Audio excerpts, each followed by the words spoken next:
I feel like you know you have become a mature person when you realize how good Ready Salted is. Someone said you make me clap for jokes. Is that true? Yeah, it's just That's your fucking clap. My hand, okay. Well, can I start? Yeah. Okay, cool. Welcome back to another episode of Tips and Tricks. So, episode 8, what are we going to talk about? We're basically going to do a whole array of topics that you wouldn't think you need to think about until all of a sudden you have advanced in your career and you're being confronted with these things and you think, whoa, no one told me I had to know all this stuff. I have so much to say that we're going to do this in 2 episodes. So this is episode 8 and we're going to follow up with episode 9. So keep your eyes peeled. If you have any questions, do let me know. If you have missed episode 1 to 7, just go to my IGTV, that's JYOTY, or my YouTube page, that's JYOTY'S Sing, and then you can watch all the previous ones. Let's get started. The first one I'm going to start off with is EPK, Electronic Press Kit. What is it? Why do you need it? And what do you put in it? First off, try to make it all fit on one page. Maybe I should have said this later, but you'll know that this is the tricky part, especially if you have a lot to show for.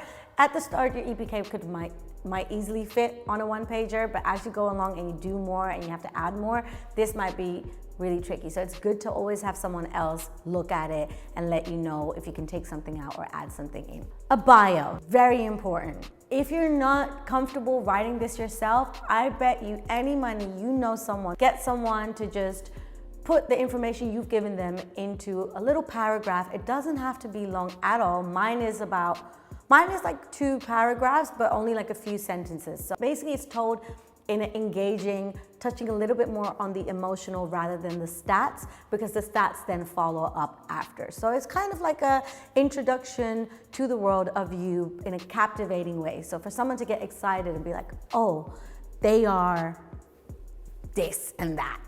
Does that make sense? No. Moving on. After the bio, I'm going to tell you from my perspective as a DJ and a host and a presenter what I've put in mind. A picture, for sure. Now, it could be a headshot. If you're not comfortable with that, you want more of an action shot, do that as well, as long as it fits you, your personality, and what you do for work. After that, I, for example, in my electronic press kit, have the regions that I've played with a few standout, well-known clubs. So if, for example, a promoter or an agent or someone like that sees it, they know immediately what those venues are because they're renowned in the genres that I play in, I guess.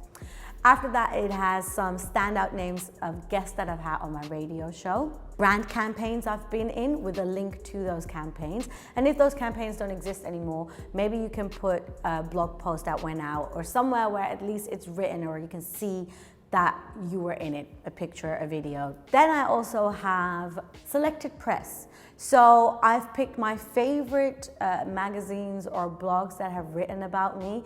And this could be a tricky one, especially if you have a lot written about you. Just go off of what you think will impress other people. And then I also have selected mixes and sets. And what I've put in there, for example of mine, is videos where you can see me DJ and mixes where you can hear my range of sounds. So this gives you an idea of all the things that you could put in. Let's say if you're a recording artist, you can switch out, for example, selected sets, but pick out artists or producers that you think people will know, who you've worked with.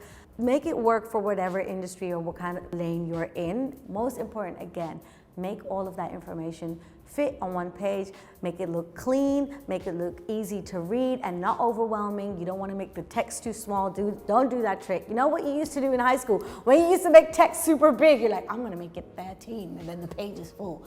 Don't do that. It's better if some parts look a little bit more empty. Another way of having an electronic press kit is just having a folder, for example, a Dropbox folder, which has at least the following 3: biography, press shots, and a link to your work. So that could be a link to your album, your EP, your mixes, something like that. Instead of having it on a one-pager, you can send out that like Dropbox link. Whatever works best for you. I think a one sheet looks a little bit more clean, but some people don't like reading too much, so then I think the other one could work well. It's like a CD. you literally your CV. Make sure your one sheet has your branding. For example, I have my own logo and kind of like a cartoon logo as well. So I make sure that on my one sheet, you see my font, my logo. It just looks a little bit more professional. And then I have my contact details at the bottom and my manager's contact details as well. Just makes it all look like you're ready and you know what the hell you're doing, even though most of us don't. Next thing, branding.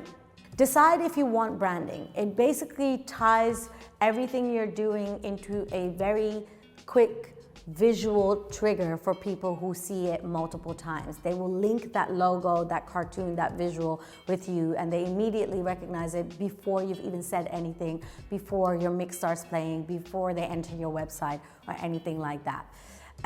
If you're not a designer yourself, this is something worth investing in. You should get someone else to make it for you. But what makes it really good and easy is think about what you stand for. Think about, you know, if more aggressive and like sharper lines fit your brand better, or is it more soft? Is it more curvy? It really has to do with what you associate your work to visually look like. I don't know if that makes sense. Do you get what I'm saying? Yeah. Like I would imagine someone who makes very like industrial techno to, and this is just an assumption, but if we're going to go off of an assumption, for their logo to somehow visually represent that sound. You see that with a lot of record labels. Like record labels, when you see their logo, it often kind of matches what their main vibe is, I guess, if that makes sense at all. Does it make sense? Yeah. Questions to ask yourself are, do I want my personality to be part of the brand, or do I want them to be completely separate? If you're working with a designer, pick logos and branding that you've seen that you really like and send them all as examples and as almost like a mood board. You can never send too much. As long as it's not all over the place and it all doesn't tie in together, it's always really helpful. I did that with certain radio station logos, designer brands, with personal brands for people. Everything I liked, I sent to my designer, Mr. Fomer, to give him a bit of an idea. Another few questions to ask yourself. Who is my audience? How will they respond to what they see? Is it necessary? Sometimes people go a little bit overboard with their branding. You don't want it to be too much. Keep it simple, keep it clean. Make sure that it doesn't distract too much. Understanding that humanity is important is really something to be aware of. And I think I can speak from personal experience. With everything I've got going on, I think the one thing with me that people relate to or kind of respond to is my personality and how much I let it shine through. A lot of people like being completely anonymous. That's totally fair. If that's how you feel, you want to separate your personal life and your persona from the work that you do, absolutely fair. Don't let this convince you to do otherwise. But if you're okay with it, don't be shy. That's what I'm trying to say. So if you are willing to show your personality, don't ever hide that. People will respond to that. People can relate to it. They'll have a reaction to it. And that's what's going to make you stand out from other people going for the same thing as you. That was branding. Right, next bit, writer. You have two types of writers. You have a technical writer and then you have a hospitality writer. This is really important to send to promoters and bookers when you're about to play an event. A technical writer is literally what you need technically to do your work. So that could be your DJ equipment that you prefer to play on, a microphone, a brand of microphone that you like to use. When you're playing an instrument, often you bring your own instrument, but for example, you could put in there what amps you need or what type of stand you need. These things that venues often have already. Now the hospitality writer is what you would desire or require, there's a slight difference, for you to be comfortable. So this is anything from refreshments to food, alcohol. This is often the case when you're playing like evening, nighttime sets. And then also, for example, towels or what? I was going to say yeah. towels. Towels are often forgotten about, but it's always good to have a towel there. The first time I saw my hospitality writer being sent out and I saw that it said towel, I was like, hey, what, hang, you trying to say I sweat? I mean, I do sweat a lot, but I just never thought of it. I never thought I would actually really like it if there's a towel there. I guess the bigger you get, the more crazy you can get, but don't let that be something that you keep in your mind. Just Ask for things that seem okay and normal and fair. And over time, maybe you get a little bit more bold. That's up to you and your management or your agent to sort that out for you. So that's a writer. Having all your paperwork ready to go. If you're not managed or you don't have an agent, it's really good to have some sort of basic contract. You can look up templates online. You can ask people online to not show you their contract, but to just give you some pointers on what's in theirs. But trust me, nowadays you can Google anything. It's good to have that to kind of cover your back. It'll have in there what is expected, how you, for example, like to get paid, when. We're going to get into that in a little bit anyways. But it's just things to make sure you're safe and you're protected legally. And you would think that this is not necessary. Trust me, no matter how small or big the event or the gig, it's always good to have something in writing. Have an invoice template ready as well. Again, you can find so many invoice templates online. Don't let this intimidate you. I made mine in Word and just saved it as a PDF, and I just edit like the information that changes every time. Actually, Aisha, you can help in on this because I've never used any of these invoice systems, but there are many really good ones. An invoice system is basically a website or a platform that helps you keep track and send out and chase up invoices in a professional and a legal way, I guess. So what's really great about these invoicing systems is that, for example, I always do these tips and tricks series with Aisha. After the first one that Aisha did with me, and she sent out an invoice to me with my details, it stores that information. So every following tips and tricks we've done, she doesn't have to put in that information all over again. And it also keeps receipts and tracks. And I've actually noticed when I haven't paid you in time, it follows up with a little reminder. So that's really good. You don't have to worry about it. And you also don't have to move over to external help just for that sole purpose of invoicing and chasing invoices. What are some platforms that are good, you said? Wave is a really good Wave one. is a really good one. If you want to sponsor us, let's go. And QuickBooks is also really good. QuickBooks is also really good. So there you go, you're welcome. Another thing I would say about invoicing is it is completely fine with, mainly with DJ sets, I would say, to ask for 50% payment up front. It's okay. Not everyone will always do it, but don't shy away from having that done. Because nowadays, especially if you're freelance, you will learn a lot of people do not like paying, and especially not on time. On that note though, when you're working with big brands and you're doing campaigns, it is custom to get 100% afterwards, after the work has all been done. Like I said, it's something that even I myself am learning as I'm doing more of this type of work. And the last bit about having your paperwork ready is when a booking is confirmed, make sure you make the promoter's life easy. Send them everything that they might need before they even have to ask you. It's better to send more than less. So that means everything that we've talked about, send it over. EPK, so your press shots, your bio, especially if they're going to promote the event, your rider, both hospitality and tech, and also your invoice, just so that's done.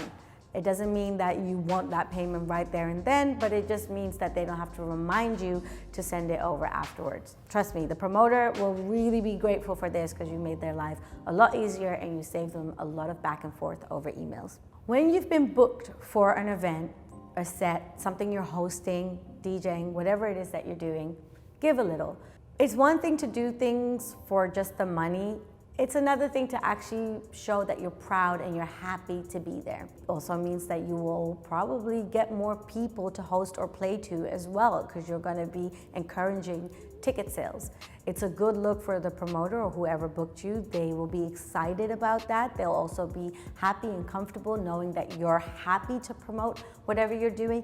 And this also means engagement in real life with people that you have been engaging with online.